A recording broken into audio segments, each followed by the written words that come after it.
Утром в четверг, 24 мая 1984 года, в доме Эми Бреслер зазвонил телефон.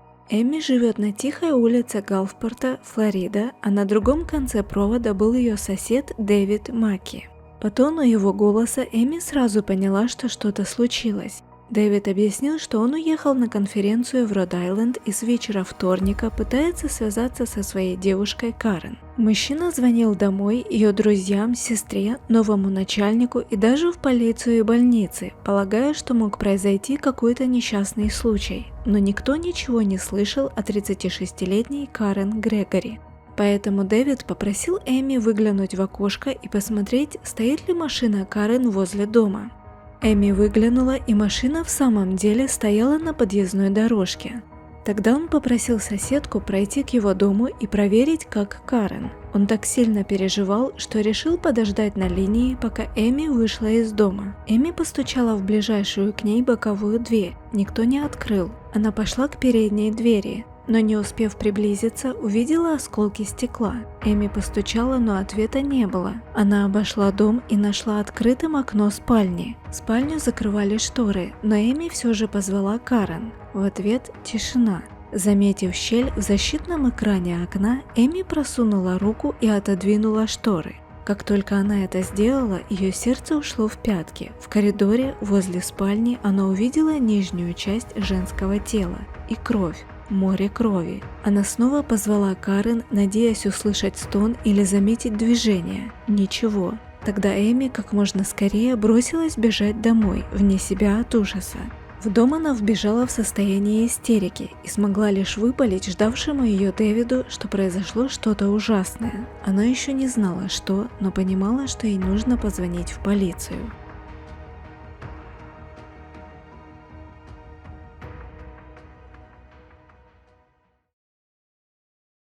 Полицейские приехали в течение минут, вслед за ними прибыли медики. Офицеры проникли в дом через окно. Оказавшись внутри, они сразу заметили незаправленную кровать в пятнах крови. В коридоре на боку лицом к стене лежала девушка. Когда полицейские подошли к ней, больше всего их поразила кровь. Ее было много, и она была везде. Кровь не позволяла понять, что произошло, но даже в темном коридоре офицерам стало ясно, что девушке они уже не помогут. Вскоре дом был заполнен сотрудниками полиции и криминалистами, приступившими к расследованию убийства. Они нашли несколько кровавых отпечатков на спине и ногах жертвы, а также на ковре. Остался и частичный отпечаток босой ноги в ванной комнате. По их положению было понятно, что это не отпечатки жертвы. Следов взлома не было, то есть либо убийца проник внутрь через окно, либо хозяйка дома впустила его сама, но вылез он через окно в спальне. В тот же день полиция приступила к опросу местных жителей, которые могли что-то видеть или слышать. Они поговорили с мужчиной по имени Артур, который рассказал, что ночью во вторник читал книгу в постели, когда чуть позже часа ночи услышал жуткий крик. Ему показалось, что это крик человека в сильной агонии. Он поднялся, выключил свет и выглянул на улицу. Артур стоял так около 15 минут, не шевелясь, но больше ничего не услышал. Он не позвонил в полицию, как и Марта, живущая через улицу от него, слышавшая тот же крик, после чего последовало что-то похожее на звук захлопнувшейся двери. Гленда, дом, который располагался по диагонали от Дэвида и Карен, тоже не набрала 911, хотя тот крик разбудил ее и напугал до смерти. Настолько, что она пошла искать своего молодого человека Джорджа, возившегося с мотоциклом в гараже. Чем больше соседей опрашивали полицейские, тем более шокированы они были. Оказывается, около 20 человек слышали крик. В одно и то же время всех он испугал, но никто не позвонил в полицию. В их защиту можно сказать, что это был только один крик, и никто не слышал звуки борьбы или что-то подобное. Кто-то подумал, что забавляются дети или кричат коты. Кто-то просто не захотел связываться с полицией и решил, что 911 наберет кто-нибудь другой. В любом случае, никому и в голову не пришло, что убивают девушку, их соседку. Только один человек вышел на улицу, чтобы посмотреть, что происходит. Это был Джордж, бойфренд Гленды. Дело в том, что 22-летний Джордж Льюис был не только пожарным, но и неофициальным капитаном так называемого соседского дозора, когда местные жители объединяются для борьбы с правонарушителями. Многие полицейские его знали, включая главного следователя по делу Ларри Тоси. Поэтому неудивительно, что именно он попытался что-то предпринять. Джордж рассказал, что работал в гараже, слушая радио, когда услышал приглушенный крик. Он выключил радио и свет и прошелся по улице, но не заметил ничего подозрительного. Откуда донесся крик, он тоже не понял, поэтому вернулся домой. Зато он вспомнил, что на следующий день, в среду, к дому Карен и Дэвида подъезжал человек, которого Джордж никогда прежде не видел, и он повел себя странно. Этот парень подъехал к дому, постучал в дверь, вернулся в машину, снова вышел, прикрепил записку к машине Дэвида, еще посидел в машине и уехал. На машине Дэвида действительно оказалась записка. В ней было сказано примерно следующее: «Заезжал к вам в 7:15, но не заметил никаких признаков жизни. Много дел, поэтому я, наверное, не смогу вернуться, но у меня есть кое-что, что вам нужно. Буду дома не слишком поздно. Питер». Очень странный выбор слов. Однако до того, как полиция начала искать Питера, пришел отчет судмедэксперта. Причиной смерти Карен стала глубокая, широкая ножевая рана на горле. Помимо этого, ее ударили ножом больше 20 раз, причем около 13 ударов пришлись в область шеи. Над ней, скорее всего, надругались, потому что судмедэксперт обнаружил семя. Эту версию подтверждала и странная одежда на Карен. Девушка была только в футболке, поверх которой оказалась незастегнутая снизу черное кружевное боди. Следователи попробовали с помощью улик понять, как развивались события. Очевидно, на девушку напали в спальне, где преступник надругался над жертвой. Однако она отчаянно боролась за жизнь, и в какой-то момент Карен удалось вырваться из-под контроля своего обидчика. Она добежала до выхода на улицу, где либо упала, либо ее толкнули, из-за чего она сильно ударилась головой об дверь, разбив стекло. Вероятнее всего, именно в этот момент она громко закричала, пытаясь привлечь внимание соседей. После попытки побега Карен убийца перехватил ее, втолкнул обратно в коридор, где нанес ей последние страшные удары ножом. Если бы только соседи позвонили в полицию, услышав крик Карен. В таком тихом районе, где живут члены соседского дозора, логично было бы предположить, что хоть кто-то не останется равнодушным. Это особенно печально с учетом того, что участок находится совсем рядом, и полицейские смогли бы не только схватить убийцу по свежим следам, но, возможно, даже спасти жизнь Карен. Полиция приступила к поискам подозреваемого и, как водится, начала с бойфренда жертвы 29-летнего Дэвида Макки. Он работал администратором в компании, предоставлявшей помощь ветеранам войны во Вьетнаме. Именно так они и познакомились с Карен, всегда стремившейся помогать людям. Дэвид рассказал, что Карен была сильной, умной и талантливой девушкой. Она относилась к тем искренним, удивительным людям, которые опережают время и крайне редко встречаются на жизненном пути. Она изучала искусство в престижном частном колледже Назарет в Питтсфорде, Нью-Йорк, где одну из ее скульптур выбрали в качестве постоянного экспоната. Девушка пробовала себя в разных сферах и как раз нашла новую работу графическим дизайнером. А еще она закончила перевозить вещи в дом Дэвида, потому что они только недавно решили поселиться вместе. Дэвиду пришлось оставить Карен одну в доме, так как он уехал по работе на конференцию в другой город. По его словам, в момент убийства он спал в отеле, один, соответственно, нет никого, кто мог бы подтвердить его алиби. Но в его доме полиция нашла газету Род-Айленда, датированную днем убийства. А что если Дэвид сел на самолет, прилетел домой, убил девушку и вернулся на конференцию, случайно оставив компрометирующую улику? Главный следователь по делу Ларри Тоси провел эксперимент, попытавшись повторить такой маршрут, и оказалось, что это сложно, но возможно. Однако ни списки пассажиров, ни снятие средств с кредитных карт мужчины это не подтверждали. Да и сам Дэвид пояснил, что эта газета издается на 2 дня раньше, и он купил ее до командировки, чтобы узнать прогноз погоды. Продавец газет действительно припомнил, что Дэвид покупал у него газету 21 числа. Мужчина прошел проверку на полиграфе, предоставил отпечатки и образцы волос. И хотя его стопроцентно не исключили, следователи поняли, что нужно искать других подозреваемых. От коллег Карен они выяснили, что Питер, оставивший странную записку, это Питер Кампбелл. Он скорее знакомый Карен, чем Дэвида. Мужчина рассказал, что неделю назад столкнулся с Карен, и она пригласила его на ужин с ней и Дэвидом. Он не застал их дома и оставил записку, а вещь, о которой шла речь в записке, это просто аудиокассета с песнями в стиле регги, которую он одолжил у девушки. Следователей насторожило то, что Карен пригласила его поужинать с ней и Дэвидом, зная, что ее молодой человек уедет. И как Питер мог не заметить разбитое стекло прямо у входа в дом? Но Питер заявил, что никогда раньше у них не бывал, поэтому не заметил ничего необычного. В момент убийства он якобы был дома, и это может подтвердить Кеннет, его сосед по квартире. Не лучшее алиби, ведь вряд ли сосед заметил бы, выскользни он посреди ночи. А еще на руке мужчины красовалась свежая царапина, не дольше пары дней.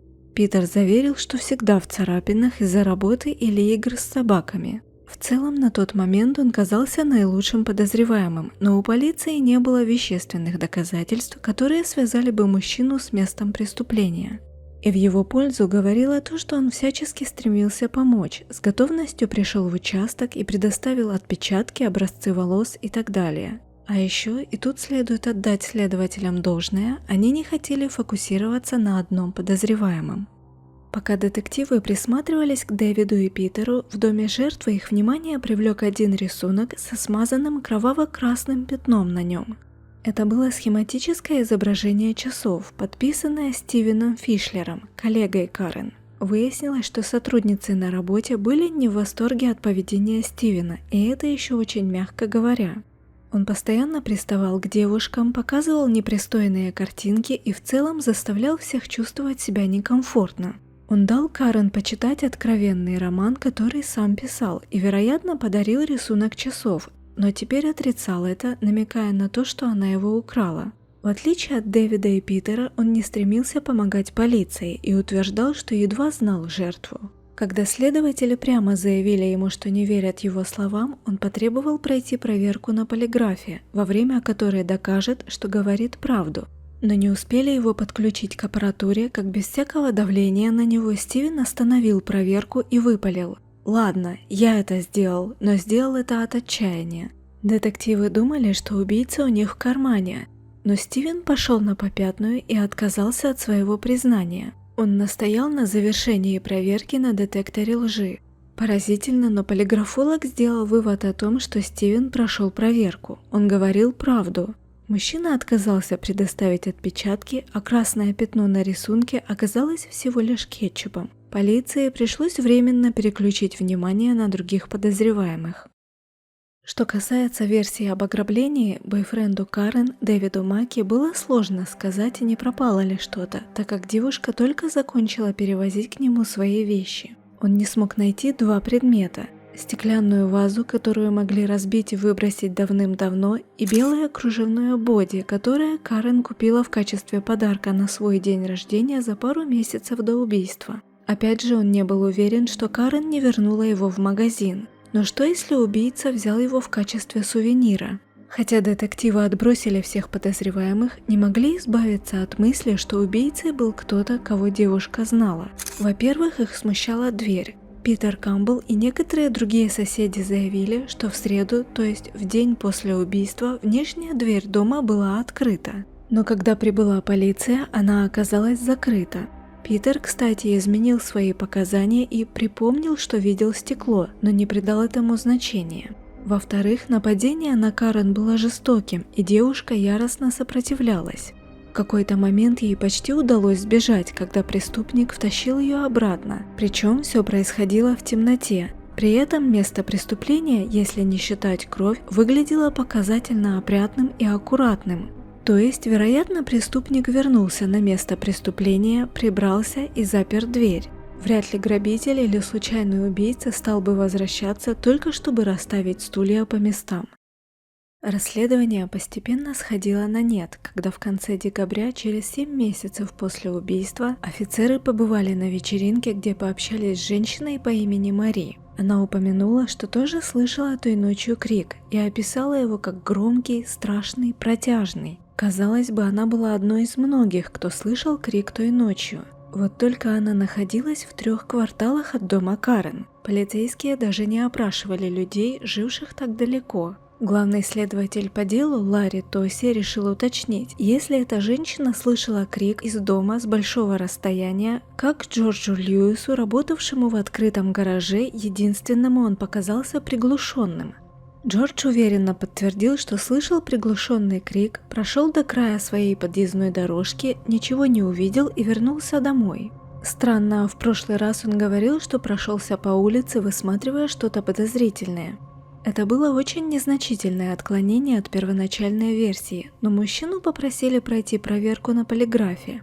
Причем полицейские скорее хотели исключить его из числа возможных подозреваемых, потому что отлично его знали, а Ларри Тоси даже провел церемонию бракосочетания Джорджа и Гленды. Проверку Джордж с треском провалил. Когда ему сказали об этом, он признался, что не лгал, а просто не рассказал полиции все. Потому что той ночью он кое-что видел, кое-кого, мужчину, стоящего во дворе дома жертвы. Это был высокий мужчина средних лет с рыжими волосами и рыжей бородой. Он был в зеленой рубашке и не то серых, не то черных брюках. Незнакомец заметил его, и его взгляд испугал Джорджа настолько, что он быстро зашел в дом. Проблема была в том, что дома соседей находятся на приличном расстоянии друг от друга. Как Джордж смог рассмотреть незнакомца с такого расстояния, мало того, что в темноте, но еще и в дождливую погоду? Впрочем, все возможно, стоило проверить. Во время эксперимента Джорджа попросили встать на своей подъездной дорожке, а на место загадочного незнакомца поставили офицера полиции. Джордж не смог его описать, он даже не смог узнать офицера, с которым был знаком много лет. Мужчина пытался оправдаться тем, что той ночью было светлее. Возможно, светила луна. Но если и было светлее, то именно теперь, потому что после убийства Карен многие местные жители установили дополнительное освещение. Понимая, что от него ждут правду, Джордж признался, что, услышав крик, дошел до дома Карен. Он действительно видел мужчину, и тот приказал ему заниматься своими делами, или он вернется убить его. Со слов Джорджа составили фоторобот загадочного мужчины. Вооружившись этим фотороботом, полицейские обошли местных жителей, спрашивая, не видели ли они его. Одна женщина действительно вспомнила, что кто-то подглядывал за ней в окно ее дома. Этот человек был похож на фоторобот, и она узнала его. Это был Джордж Льюис, потому что фоторобот рыжеволосого мужчины действительно походил на самого Джорджа. Интересно, что мужчина и не думал отпираться, но заявил, что заглядывал в окна, патрулируя район. Только теперь у него тоже взяли образцы волос, отпечатки и отправили в лабораторию. А что обо всем происходившем думала Гленда, жена Джорджа? Она уже рассказывала, что услышала крик, поднялась с постели и поискала на тот момент еще своего бойфренда Джорджа в гараже. Там было темно и пусто. Она говорила, что молодой человек вернулся домой минут через 30. Но когда Гленда стала понимать, что вокруг ее мужа сжимаются тиски, этот отрезок времени сократился до менее чем 10 минут. Когда Джордж наконец пришел, она обняла его, потому что еще не отошла от того крика, и по ее словам, на нем не было ни капли крови. Так как тело Карен нашли только через 2 дня, следы на ковре и отпечатки на жертве нельзя было использовать. Единственная надежда оставалась на частичный отпечаток босой ноги. Ларри Тоси связался с ФБР и спросил, нет ли у них специалиста, который сможет что-то выжать из этого отпечатка. К этому моменту прошло почти 2 года со дня убийства Карен. Надежды было мало, однако через месяц зазвонил телефон. Специалист из ФБР заявил, что им не просто удалось поработать с отпечатком, но они смогли узнать, кому он принадлежит. И это оказался отпечаток ноги Джорджа Льюиса. Мужчину пригласили в участок, чтобы дать еще один шанс объясниться. Ларри Тоси несколько раз спросил его, заходил ли он в дом, был ли он в доме жертвы. Джордж отвечал нет. Тогда детектив спросил, как там мог оказаться отпечаток его босой ноги, и показал ему официальное письмо от специалиста ФБР. Друг не оставлял ему иного выбора, кроме как арестовать его. Тогда Джордж вздохнул и начал рассказывать совершенно новую часть своей постоянно меняющейся истории. Услышав крик той ночью, он пошел на улицу, столкнулся с незнакомцем и вернулся домой. Но не остался там, а подождал, пока неизвестный ушел, и возвратился обратно. Джордж проник в дом через окно в спальне. Внутри было темно и тихо, но он заметил Карен на полу с глубокой раной на горле, испугался и убежал. Полиция на это не купилась, ни на этот раз и не из уст Джорджа. И вот почему. Во-первых, он пожарный, сотрудник служб спасения. Его профессиональная подготовка и опыт работы сводились к тому, чтобы не бояться таких ситуаций, а реагировать на них должным образом.